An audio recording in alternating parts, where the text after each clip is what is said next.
이번 7월 중순부터는 매일 성경 본문이 이사야서입니다. 그래서 이제 중순 넘어가며 6장까지 오늘 본문 이어지고 있는데, 우리 성경 개관 한번 살피는 의미로 또 성경 엔세스 김윤희 박사님의 또 설명 듣도록 하겠습니다.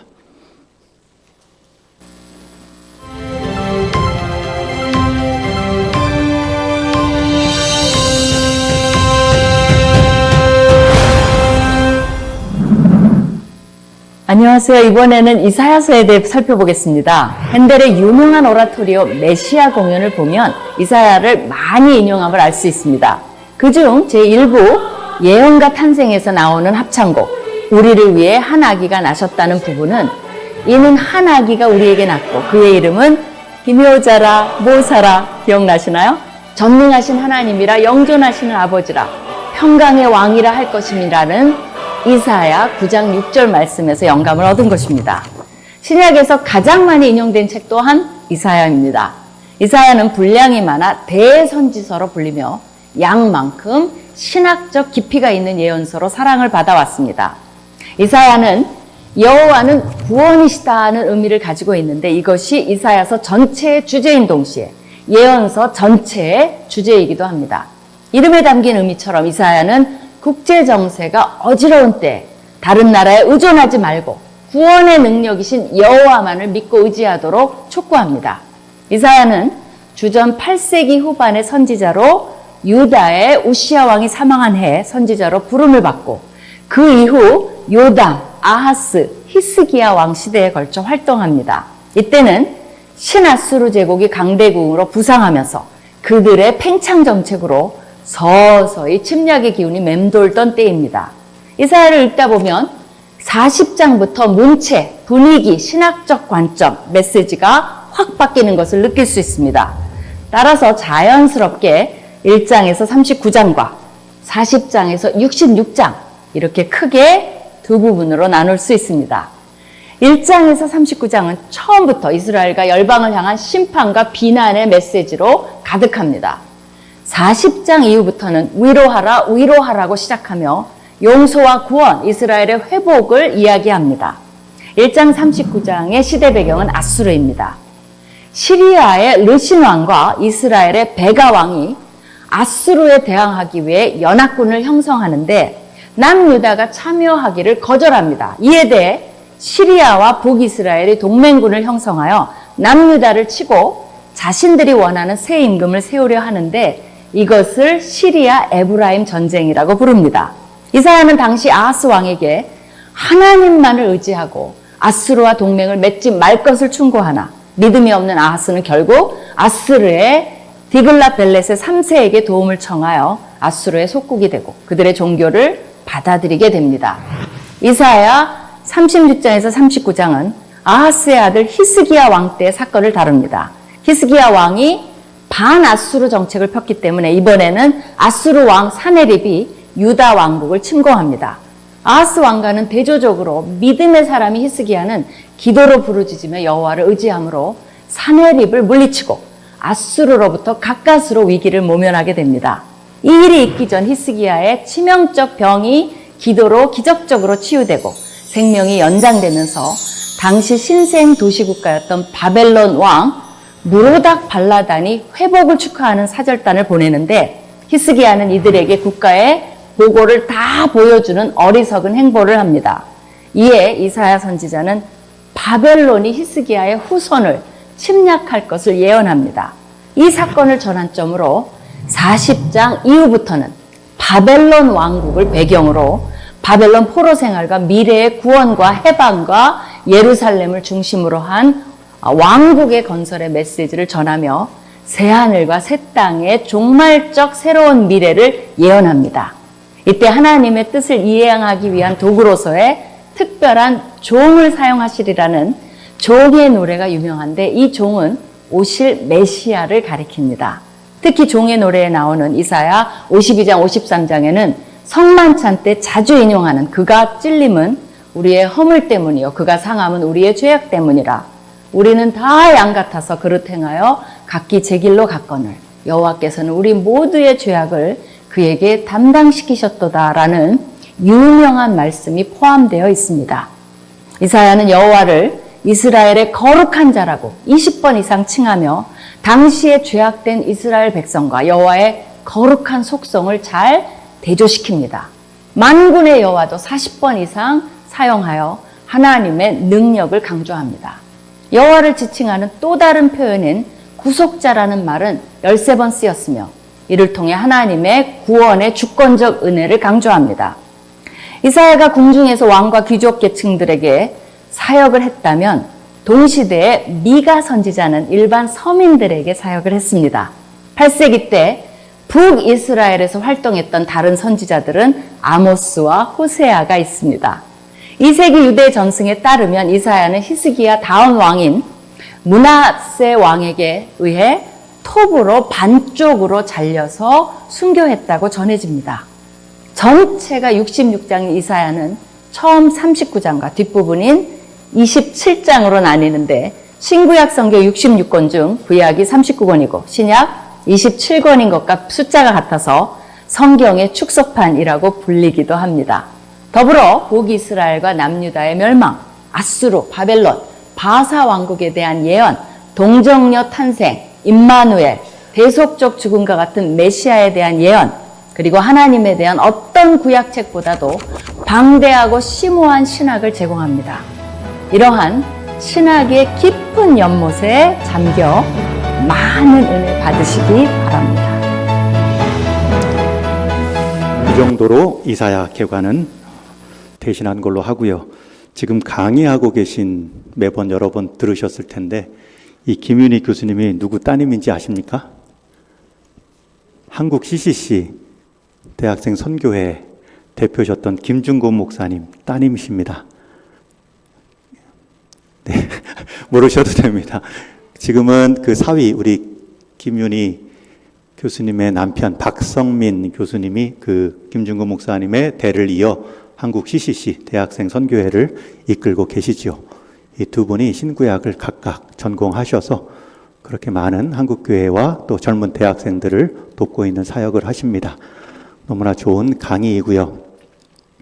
또 이 강의로 인해 우리가 또 계속 도움을 앞으로도 받을 건데 지금 이사야 들었고요. 앞으로 또 몇 권 더 많이 남았죠. 특히 이 설명 가운데 이사야서가 가장 긴 예언서 중에 하나다. 장으로는 맞습니다. 이사야서는 66장, 에레미야서는 52장. 그런데 분량, 장으로는 쪼갠 장으로는 이사야가 길지만 분량 전체 단어수를 합한다면 에레미야서가 조금 더 깁니다. 제일 긴 선지서는 에레미야서, 장으로는 이사야서. 그렇게 이해하시면 되고 또 잘 설명한 것 같이 두 분류할 수 있습니다. 우리 성경 신약과 구약 39, 27권처럼 앞부분에 39권이죠. 39장까지는 한마디로 돌아오라. 심판에 대한 경고. 그리고 40장부터 66장, 전체 27장의 내용은 위로하라. 그러니까 두 단어로 이해하시면 돼요. 앞부분은 뭐라고요? 돌아오라. 경고, 돌아오라. 근데 안 돌아와요. 근데 하나님은 결국 치십니다. 그리고 그 친 백성을 이제 남은 오늘 말씀 구루터기처럼 위로하고 회복하십니다. 여러분, 이 큰 배경 하에 오늘 6장 말씀이 참 중요합니다. 이 말씀을 전하는 이사야가 처음 부름받는 장면입니다. 저는 이 장면이 참 은혜로웠어요. 하나님은 어두운 시대에 역시 하나님의 해법은 준비된 한 사람, 아니 하나님이 준비시킨 한 사람을 통해 하나님의 말씀의 방법으로 하나님은 새 시대를 경고하기도 하고 위로하기도 하신다. 그런데 이 이사야가 하나님 말씀을 전하기 전에 먼저 본 것이 있습니다. 나라는 흔들리지만 흔들리지 않는 하나님 보좌를 먼저 보았고, 백성들의 죄를 말해야 되지만 먼저 자기 죄를 깨닫습니다. 오늘 이제 문제를 통해서 같이 살필 겁니다. 그리고 스스로 하나님의 사명을 받기 전에 먼저 하나님의 은혜가 필요한 존재임을 일깨움 받습니다. 그 후에 내가 여기 있습니다. 나를 보내소서 고백할 수 있었죠. 제가 오늘 우영민 목사님 우리 초등부 성경학교 준비 때문에 제가 말씀 대신 하는데, 지금 여러분들 이 오후 예배는 하나님 묵상하는 훈련도 같이 하셔야 돼요. 내가 성경을 딱 펴고 집에서도 일터에서도 이 말씀으로 하나님의 은혜를 경험하자. 그 방법을 계속 지금 훈련하고 있는 거예요. 여러분들이 어떻게 그 훈련을 하냐면 질문지를 통해서 말씀을 관찰하고 해석하고 적용하는 훈련을 하셔야 돼요. 이게 개인적으로 가정적으로 잘 되면 제 바람은 오후 예배, 이런 오후 예배에 한 번은 우리 구역끼리, 교구끼리, 전도회끼리 이런 하나님의 말씀을 나눌 수가 있죠. 그리고 짧게 이 말씀으로 설교하는 게 아니라 이 말씀으로 흐름을 잡고 이해하고 이 말씀으로 또 한 주간 살아면서 이 말씀대로 살았더니 이런 은혜가 있습니다. 간증도 하시고 또 지난 한 주간 살아왔는데 이런 기도 제목도 있습니다. 한번 쭉 서로 삶을 나누고 기도하고 마치면 아주 오후 예배를 좀 나누어서 드리는 사도행전적 예배를 드릴 수 있습니다. 사도행전은 성전에서 모이기도 하고 집에서도 모였다. 이게 장소를 의미하는 것이 아니라 성전에서 모여 함께 하나님을 바라보기도 했고 집에서 모여 함께 하나님을 바라보는 서로를 향해서도 친교와 위로를 했다라는 예배의 또 다른 특징을 말합니다. 그러니 여러분 일단 개인적으로 가정적으로 말씀 묵상을 잘 이어가십시오. 첫 번째는 관찰하세요. 관찰은 다른 게 아니에요. 방금 우리가 교독한 것처럼 하나님 말씀을 소리내어 읽는 것이 관찰이에요. 쭉 읽다 보면 여기에 하나님이 어떤 속성인지 나오고 하나님이 어떤 것을 원하고 어떤 것을 싫어하는지 그냥 눈으로 쭉 읽으시면 돼요. 그 다음에는 그런 하나님의 역사를 해석해야 되죠. 해석에는 두 가지가 있어요. 연구와 묵상이에요.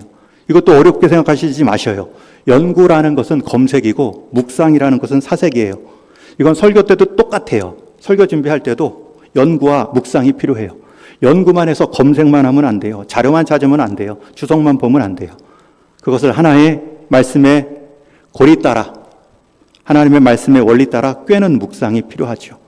그래서 여러분들 좋은 자료도 있고 요즘에는 유튜브로 도움받을 수도 있는데 물론 끝이 다른 이상한 결론을 내는 나쁜 유튜버들도 있지만 그것만 잘 조심하면 이런 좋은 방금 본 유튜버들을 통해서도 도움을 받을 수 있고요. 거기서 끝나면 안 되고 사색을 하셔야 돼요. 체화하시고 그것이 나의 삶에 어떻게 말씀하고 있는가. 그리고 나서 이제 적용이 있습니다. 적용은 몸으로 있는 성경. 자, 관찰은 눈으로, 해석은 머리로, 그리고 마지막 적용은 몸으로 읽으시면 됩니다. 그런 훈련을 여러분들도 같이 하시면 좋겠어요. 저도 그렇게 설교 준비하고 있고 여러분들도 그렇게 말씀 묵상하면 교회가 말씀 위에 단단히 세워질 수 있습니다. 여러분도 여러분의 일터에서 말씀 펴고 하나님의 뜻과 나를 향한 하나님의 마음을 들을 수 있어요. 그리고 순종하면 그만큼 자라나는 겁니다. 제가 하나 간증을 하면 제가 가끔 청계천을 걷고 또 을지로 지하상가를 걸을 때가 있어요. 이렇게 더운 날은 아침 새벽기도 끝나면 햇볕이 강하기 때문에 지하상가, 여러분 동대문 역사문화공원역부터 시청역까지 한 번에 쭉 5역이 연결되어 있어요. 3.5km. 가끔 거기를 한 번씩 걸을 때가 있어요. 아침에 끝나고 걷는데 그 걷는 중간중간에 상점들이 문을 열어요. 그런데 한 분이 항상 일찍 열어요. 그 시간 6시 반에서 7시 반 사이에 문을 여시는 가게가 있는데 여시고 나서 어떤 분들은 그 의류를 준비하시고 또 청소도 하시는데 또 어떤 날은 그 책상 앞에 앉으셔서 말씀을 묵상하고 계셔요. 출근하셔서 자기 일터에서 그렇게 기본적인 시작을 하나님 말씀으로 짧게 묵상하고 시작하는 모습이 참 귀하다. 그 삶 자체가 이미 하루 잘 사신 모습이다. 여러분 저는 이미 우리 성도님들이 그렇게 일터에서 가정에서 하고 계신 줄 압니다. 그분처럼 저도 여러분들을 또 여러분들의 현장들을 또 여러분의 가정과 일터들을 확신합니다. 그렇게 잘 이어가 주시면 좋겠고요. 이제 오늘 말씀 짧게 보겠습니다. 우리 1번 질문을 같이 읽겠습니다. 시작. 스랍들은 하나님의 어떤 성품을 찬양합니까? 여기서 스랍은 천사를 말하는데 다른 성경에 보면 이 스랍이 불뱀이라고도 번역됩니다. 그래서 스랍은 단순한 소식을 전하는 자뿐만 아니라 불뱀으로 번역된 것을 보면 심판의 두려움, 고통도 경고하는 역할을 하는 천사임을 알 수 있습니다. 여러분, 지금 이사야를 부르는 장면인데 이사야를 부르기 전에 하늘의 스랍들이 거룩하다, 거룩하다, 거룩하다. 하나님의 성품, 거룩을 노래하고 있습니다. 여기서 거룩하다라는 기본적 의미는 구별입니다. 하나님은 어떤 존재와도 비교될 수 없는 구별된 존재이십니다. 라는 노래입니다. 피조물과도 구별되고, 죄로부터 구별되고, 불의함에서부터 구별되고, 부족함에서부터 구별되는 존재. 거룩하다, 거룩하다, 거룩하다. 그 구별된 존재가 우리 인간을 향하여서 찾아오십니다. 말씀하시고 우리와 교제하기를 원하시는 하나님이십니다. 자, 2번 질문도 있습니다. 시작. 이사야의 악을 제하고 죄를 사하기 위해 스랍은 어떤 일을 합니까? 거룩하다, 거룩하다 하나님을 노래하고 하나님의 성품을 찬양한 후에 6절, 7절에 보면 이 스랍이 부젓가락이라는 것은 불젓가락입니다. 불나방을 분화방이라고 부르는처럼 리을을 뺀 표현이죠. 부젓가락으로 제단에서 핀 숯불을 손에 가지고 날아와 이사야의 입술에 대었습니다. 여러분, 여기서 불젓가락을 사용했다라는 표현. 여러분, 수랍이 뜨거워서 불젓가락을 제단에서 가져온 숯불을 대었을까요? 숯불을 대하는 경건함의 태도를 말합니다. 숯불도 중요하지만 어디에서 나온 숯불인가가 더 중요하죠. 제단에서. 하나님께 예배하는 그 제단에서, 우리의 죄를 하나님의 의로움으로 덮어주시는 그 제단에서 숯불을 부젓가락으로 가져와 이사야의 입술에 대었습니다. 여러분, 이것은 고문 장면이 아니라 제단의 성격에 맞는 그 숯불이 이사야를 정결하게 하는 모습, 이제 하나님의 말씀을 대언할 그 입술을 이전에 죄된 입술 가운데, 죄된 언어 가운데 물들어 살았다면 정결하게 하는 행위로 이사야의 입술에 대고 있습니다. 그런 상황에서 이제 우리가 나눔 1번을 같이 했습니다. 시작. 이사야가 겪은 숯불의 고통은 장차 이스라엘이 심판을 통해 정화될 것을 예표합니다. 내 삶에서 죄와 교만을 태워 없애기 위해 하나님이 허락하신 정화의 시간이 있습니다. 당시에는 고통스러웠던 그 과정을 통해 내가 어떻게 정결해지고 주님과 가까워졌는지 나눠 봅시다. 여러분, 정화의 시간은 다 있습니다. 그리고 많을수록 정결함으로 쓰임받을 가능성이 많습니다. 어떤 사람은 나는 정화의 시간이 없고 고통스러웠던 시간도 없습니다. 하나님의 거룩함을 맛보지도 못한 인생일 가능성이 많습니다. 우리 큰 2번, 이스라엘에게 이제 하나님의 심판을 알릴 사자로 이사야가 자원하는 모습입니다. 1번 질문 같이 있습니다. 시작. 하나님이 이스라엘 백성에게 누구를 보낼지 고민하실 때 이사야는 어떤 말로 자원합니까? 8절에 보면 그 유명한 표현, 내가 여기 있나이다. 나를 보내소서. 여러분, 특별하지 않습니까? 하나님이 그만큼 천사를 통하여서 제단에 핀 숯불을 부젓가락으로 그의 입술에 대었고 스스로 부정하다, 부정하다, 부정하다. 정결함을 맛본 자의 표현입니다. 정결함을 맛보지 못하면 부정함을 모릅니다. 부정한 무리에서는 부정함을 느낄 수가 없죠. 그러나 정결한 숯불을 경험한 입술은 내가 부정하다 깨닫고 이제 정결함의 기회를 얻습니다. 그러면 하나님은 내가 너를 불렀으니 너 가라 라고 말씀하실 수도 있는데 하나님은 기다리십니다. 하나님은 마치 이사야가 스스로 자원하여 헌신할 기회를 주시는 것처럼 내가 누구를 보낼고, 그때 이사야는 내가 여기 있습니다. 나를 보내소서. 하나님께 자원하는 이 마음이 하나님 받으시기에 아름다운 복이 되는 모습이죠. 누가 시켜서 자원하기 전에, 억지로 감당하기 전에 내가 여기 있고 제가 하겠습니다 라는 말은 늘 사람을 감동시킵니다.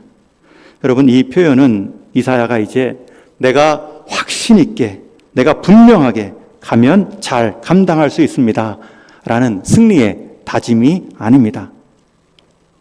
그 마음은 지금 역시 속이 탈 겁니다. 두려움과 경외감 속에 압도되어 질문 가운데 제가 가겠습니다.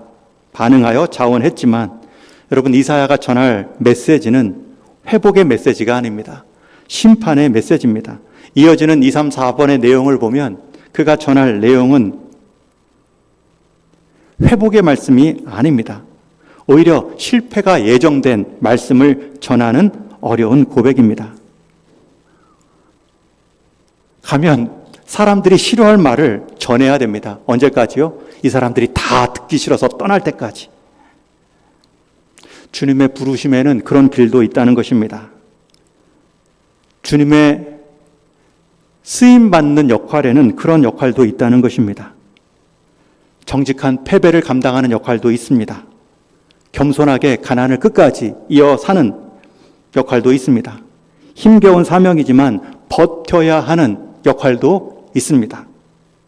여러분, 그 자리에도 내가 여기 있나이다, 나를 보내소서, 쓰임받는 인생이 공동체가 아름답습니다. 우리가 수요일마다 사도행전 20장 지나고 있는데 사도행전 말씀 가운데 성령님이 사도 바울을 이끄십니다.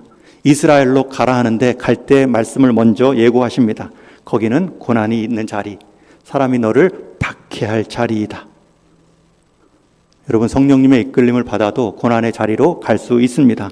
가난함의 자리가 갈 수 있습니다. 이때 헷갈리지 마십시오. 왜 더 어려운 길입니까? 하나님이 인도하지 않는 길입니까? 라고 오해하지 마십시오. 그만한 역할, 그만한 믿음의 담력이 되니 하나님께서 그 인생을 통해 그런 정직한 패배, 겸손한 가난, 힘겨운 사명, 버틸 수 있는 자리로 부를 수 있는 것입니다. 그러니 여러분, 옆에 있는 사람들이 힘겹다고 해서, 가난하다고 해서, 어려운 모습으로 하루하루 감당하고 있다고 해서 함부로 말씀하시면 안 됩니다. 그 귀한 모습 자체가 하나님의 사명을 이루는 모습입니다. 우리 2번 질문을 통해서 하나님이 이사야에게 맡기신 임무, 우리 2번 질문을 같이 읽습니다. 시작. 하나님이 이사야에게 맡기신 임무는 무엇입니까? 우리 10절 말씀도 같이 읽습니다. 시작. 이 백성의 마음을 둔하게 하며 그들의 귀가 막히고 그들의 눈이 감기게 하라. 염려하건대 그들이 눈으로 보고 귀로 듣고 마음으로 깨닫고 다시 돌아와 고침을 받을까 하노라 하시기로. 여러분, 이런 명령이 어디 있습니까? 백성의 마음을 둔하게 하라. 그들의 귀를 막으라. 그들의 눈을 감기게 하라. 오히려 그들이 눈을 뜰까 봐, 마음이 깨달을까 봐 다시 돌아와 고침을 받을까 하노라 염려한다 말씀하지요. 여기서 끝이 아닙니다. 이사야는 그 사역을, 그 말을 언제까지 전해야 됩니까? 우리 3번 질문도 같이 있습니다. 시작. 이사야는 이 사역을 언제까지 수행해야 합니까? 11절 12절에 보면 성읍들은 황폐하고 주민들은 없고 가옥과 토지도 황폐하여 사람들이 멀리 다 떠날 때까지, 한마디로 다 듣기 싫어서 떠나든 다 심판받아서 떠나든 다 진멸될 때까지 그 심판의 말씀을 외치라는 겁니다. 지금 이사야에게 들려진 역할이 이겁니다. 여러분, 회복의 말씀도 힘든데 심판의 말씀을 다 들어 사라질 때까지 전하라. 여러분, 이것은 성경학자들도 많은 해석의 어려움을 갖고 있는 본문입니다. 이 말씀은 특히 10절, 11절에 나온 부정적인 심판과 흩어질 때까지 그 말씀을 전하라. 이 말씀 때문에 잠시 당혹할 수도 있습니다. 그러나 처음부터 하나님은 그들의 회개를 막은 명령이 아닙니다. 이미 그들은 앞선 수많은 선지자들의 말도 부정한, 거부한 마음이 굳은 백성들입니다. 이사야 선지자는 우시야 왕 시대부터 활동했죠. 그러나 그 이전에 수많은 선지자, 아모스, 호세아, 미가, 그 다음에 이사야까지 외치고 있는데 앞에 선지자들의 말을 듣지 않습니다. 그래서 지금 이 이사야 6장에 나온 이사야가 감당해야 될 역할은 이스라엘 백성들의 회개의 기회를 빼앗는 장면이 아니라 계속 거절한 결과는 피할 수 없는 심판을 받는다라는 결과를 보여주는 예입니다. 여러분, 우리는 이런 예를 출애굽기 바로를 통해서도 이미 확인했습니다. 바로가 먼저 하나님의 말씀을 듣지 않고 마음을 열지 않습니다. 이후에는 하나님께서 그 마음을 굳게 하셨다, 완악하게 하셨다 말씀하죠. 하나님이 마음 좋은 사람을 일부러 완악한 게 아니라 하나님께 완악한 마음을 그냥 두었다, 방치했다라는 뜻입니다. 여러분, 햇빛이 내리칠 때 양초, 밀랍은 녹습니다. 그러나 같은 햇빛인데 진흙은 더욱 굳어집니다. 햇빛 자체가 그 둘을 다르게 만든 것이 아닙니다. 햇빛을 받는 그 대상들이 마음밭이 달랐을 뿐입니다. 동일한 햇빛에 밀랍, 양초는 녹을 수도 있지만 진흙은 더욱 굳어지는 모습이죠. 하나님의 말씀의 햇빛도 겸손한 사람은 더욱 부드러워지는데 교만한 사람은 더욱 완악해집니다. 완고해집니다. 그래서 하나님 말씀 앞에 우리가 완고해지는 것만큼 가장 큰 심판은 없습니다. 그걸 어느 때까지 한다고요? 이사야는 그 심판을 전하는데 사람들이 막 떠나요. 심판을 받아요. 근데 계속 이렇게 전해야 됩니까? 하나님의 대답은 나라가 완전히 무너질 때까지 계속하라고 말씀합니다. 여러분, 이것도 같은 의미입니다. 때가 되었기 때문에 피할 수 없는 하나님의 심판은 반드시 진행되어진다 라는 뜻입니다. 우리 나눔 2번을 같이 읽겠습니다. 시작.